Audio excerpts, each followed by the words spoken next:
All right, ready for this?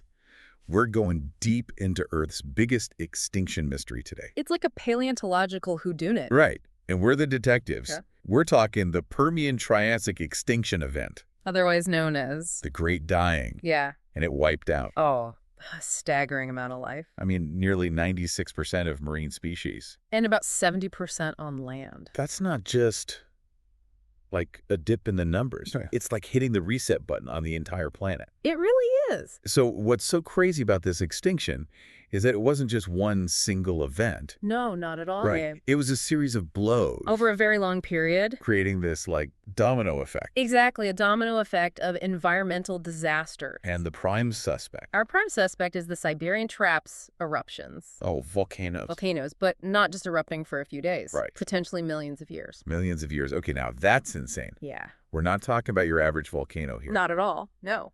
So how did these eruptions in Siberia manage to cause such widespread chaos? Well, think about it like this. Earth's systems are incredibly complex. Okay. They're like a giant web. I like that analogy. And when you tug on one strand, Yeah, it ripples through the whole network. makes sense. And the Siberian Traps eruptions were so massive that they basically disrupted the balance of the whole planet. So a chain reaction. Yeah. What were some of the initial impacts? Oh, well, first, Yeah. you have widespread fires fueled by these massive lava flows. Okay, so we're talking Scorching the earth, baby. straight out of a disaster movie. Oh, for sure. And then what? Then you've got acid rain Oh, lovely. pouring down, poisoning water sources, killing off plants. That sounds awful. It would have been an apocalyptic scenario. Yeah, no kidding. And I have a feeling it gets even worse. It does, yeah. How did those initial impacts turn into something capable of wiping out so much life? Well, all that volcanic ash spewed into the atmosphere. So like a giant blanket. Right, blocking up the sun, Wow. causing global cooling. So first we've got a global freeze. But then, Oh. almost like a cruel twist, the eruptions also released tons of greenhouse gases. So first a global freeze, then a sudden spike in heat. That's pretty chaotic Except, for life trying to adapt. yeah, we're talking rapid global warming Okay. and a phenomenon called ocean acidification. Wait, what's that? So the oceans absorb a lot of CO2 from the atmosphere. Right. But with all these greenhouse gases being released, the ocean's pH levels dropped, Okay. becoming more acidic. Oh, okay. It's like a 1-2 punch, making it really difficult for marine life to survive. Makes sense. So we've got fires, acid rain, global freeze, then intense heat, Right. and the ocean's becoming acidic. Yeah. Okay, I'm starting to see how this all led to such a massive extinction. It was a really, really tough time to be alive. So what about the life that existed back then? What creatures were hit the hardest? Well, the fossil record shows that marine ecosystems really took a beating. Okay. We're talking almost complete extinction of trilobites. Those... The armored creatures. Yeah, okay. They had thrived for hundreds of millions of years. Wow. Even coral reefs, these vibrant underwater cities, were decimated. So entire ecosystems were collapsing, both on land and in the sea. It was a widespread catastrophe. But something must have survived, right? Of course. I mean, we're here. Life is incredibly resilient. Yeah. Even facing this extreme devastation, some lineages held on. So who are the tough guys? Well, on land, there are these fascinating creatures called synapsids. Okay. Think mammal-like reptiles. Mammal-like reptiles, they sound pretty cool. They were dominant during the Permian. So our ancient ancestors were braving it out during this whole event. In a way, yes. That's amazing. And while many synapsids didn't make it, some of their smaller, more adaptable relatives did. The little guys pulled through. They did. Wow. And their survival paved the way for the eventual rise of mammals millions of years later. It's amazing to think about these tiny survivors clinging to existence, It's a testament to the power of evolution. while the world around them was falling apart. Exactly. They're like the unsung heroes of evolution, Right. setting the stage for everything that came after. And this brings up a really interesting point. Okay. These extinction events, as devastating as they are, Yeah. they can also create opportunities for new life to emerge and flourish. So it's like the planet hit the reset button, Kind of, yeah. leading to a whole new chapter in the story of life. Exactly. I can't wait to find out what happened next. What did this new world look like? Well, that's a story for the next part of our deep dive. I'm ready. We'll delve into the recovery phase Okay. and all the surprising twists and turns that shaped the Triassic world. Sounds good. Yeah. Yeah. Yeah, the aftermath of the Permian-Triassic extinction, it was like a giant reset button for life on Earth. So, a new chapter in Earth's history. Exactly. What did this, like, post-apocalyptic world look like? Well, it was a world in transition for sure. Wow. Many of the dominant life forms of the Permian were just gone. Yeah. And the survivors, they had this unique opportunity to diversify and fill all the ecological niches that were left vacant. Oh, that makes sense. So the Triassic period, which came after the Permian, it was a time of incredible evolutionary innovation. So evolution loves a vacuum. It does? So who were the big players in this new world? Did any superstars emerge from the chaos? Well, one group that really took advantage of this opportunity were the archosaurs. Archosaurs. Yeah, they were reptiles, but not just any reptiles. Right. This is the lineage that would eventually lead to dinosaurs. Oh, wow. Crocodiles, and even birds. Wait, dinosaurs. That's right. So the reign of the dinosaurs can be traced back to these survivors. It's amazing, right? That's mind-blowing. But I'm guessing they didn't just appear overnight. Oh, of course not. Right. Evolution is a gradual process. Yeah. A constant dance of adaptation and diversification. So these early archosaurs, what were they like? They were relatively small and adaptable, able to thrive in the harsh and fluctuating environments of the early Triassic. So, tough little guys. You could say that. Gotcha. And a good example is Lystrosaurus. Lystrosaurus. Okay, what's that? It was a stocky, pig-sized herbivore Okay. with powerful limbs and tusks. So not exactly a fearsome predator. Not exactly. But it sounds like it was built to last. It was, and it was very successful in this post-extinction world. So what made it so successful? Well, Lystrosaurus was a true survivor. Okay. Its powerful limbs were great for digging up roots and tubers, Okay. providing a good food source. In a landscape where plant life was still recovering. Right, exactly. So it was resourceful. Yeah, and those tusks likely helped with foraging and maybe even defense. Oh, cool. So Lystrosaurus was like the ultimate comeback kid, I like that. thriving in conditions that wiped out so many others. Exactly. But were there any other creatures fighting for a spot in this new world? Oh, absolutely. Remember those synapsids we talked about? The mammal-like reptiles. Yes. Well, some of them made it through the extinction, too. Wow. And they kept evolving along with the archosaurs. So they were competition. In a way, yes. Okay. And there was this particularly interesting group called the cynodonts. Cynodonts. Okay. They were even more mammal-like than their Permian ancestors. Oh, interesting. So are we talking furry, warm-blooded creatures running around? Well, maybe not quite furry yet, Okay. but you're getting warmer. Cynodonts had some really cool features that sort of hinted at their mammalian future. Like what?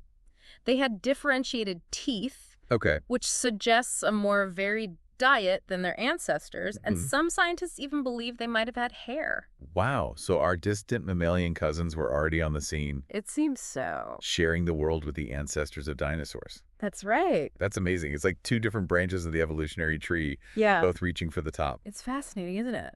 So while the dinosaurs were starting their evolutionary journey, our mammalian ancestors were making their own moves. Exactly. It's incredible to think about these parallel stories unfolding. And you know what's even more remarkable? It wasn't a sure thing that dinosaurs would become the dominant land animals. Really?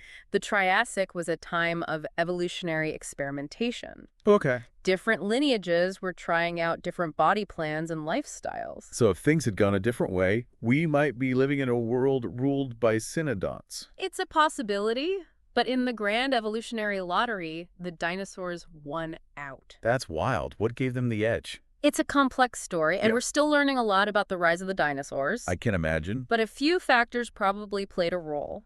Like what? Well, they were very adaptable. Okay. They evolved into a huge variety of shapes and sizes. That's true. You had the massive, long-necked sauropods, Right. the fearsome theropods like Tyrannosaurus rex, Yeah. and everything in between. So they really did conquer every ecological niche on land. What about the oceans? How did marine ecosystems recover after the Great Dying? The recovery in the oceans was a bit slower Okay. and more gradual. Let's see. Remember those vibrant coral reefs we were talking about? Yeah. Well, it took millions of years for them to rebuild. Oh, really? And many of those familiar creatures from the Permian, they were gone for good. It's a bit sad. It is. It really shows just how devastating the Great Dying was. Yeah, no kidding. But as with any major extinction event, Yeah. the survivors had the chance to branch out and fill those empty ecological niches. So who were the new stars of the sea? Ammonites, with their cool spiral shells, became super abundant. Oh, right. I've seen those. And fish kept evolving, Okay. developing new body shapes and feeding strategies. So a story of loss, Yes. but also of resilience. Definitely. And renewal. Exactly. The Permian-Triassic extinction was a major turning point. Yeah. It wiped the slate clean in many ways. Right. And that paved the way for dinosaurs and eventually us mammals. And it's a story that's still unfolding today. Right. Right? Absolutely. How so? The legacy of the Permian-Triassic extinction is all around us. I don't see it. Well, think about it. In Yeah. the diversity of life we see today, Yeah. in how ecosystems work, Okay. and even in the challenges we face as a species. I see what you mean. It's a reminder that we're part of this much larger story that goes back hundreds of millions of years. It's pretty humbling. It is. And understanding the past Yeah, can give us valuable insights into the present and the future. exactly. And speaking of the future, Yes. that's a perfect lead-in to the last part of our deep dive. Okay, great. We're going to explore what lessons we can learn from this ancient extinction event Right. and how it can inform our understanding of the environmental challenges we face today. I'm ready. So welcome back to our deep dive into the Great Dying. We've gone through this ancient extinction mystery, from the volcanoes that set it all off, to the resilient creatures that survived, and then to the new world that emerged. And even though this event happened over 250 million years ago, Right. it's incredible to think that its legacy still shapes our planet. So we've talked about the causes, Yeah. the devastation, the recovery, Right. but why should we care about something that happened so long ago? What makes this relevant to us today? Well, the Permian-Triassic extinction, it's like a giant warning sign from deep time. Okay. It shows us just how interconnected Earth systems really are. Right. And how even the most dominant species can be vulnerable to rapid environmental change. Yeah, I mean, a whole world just vanished. It did. It's a pretty humbling thought. It is. We like to think we're in control, but events like this Right. remind us that nature can completely reshape the planet. Yeah. And we're not exempt from that. Not at all. What's even more striking, I think, are the parallels between what happened then and the environmental challenges we face today. Oh, absolutely. We're talking about climate change, ocean acidification, even the impact of volcanoes. All things we're dealing with right now. So are you saying we could be heading for another mass extinction? Well, I wouldn't say it's inevitable, Okay. but the warning signs are definitely there. Like what?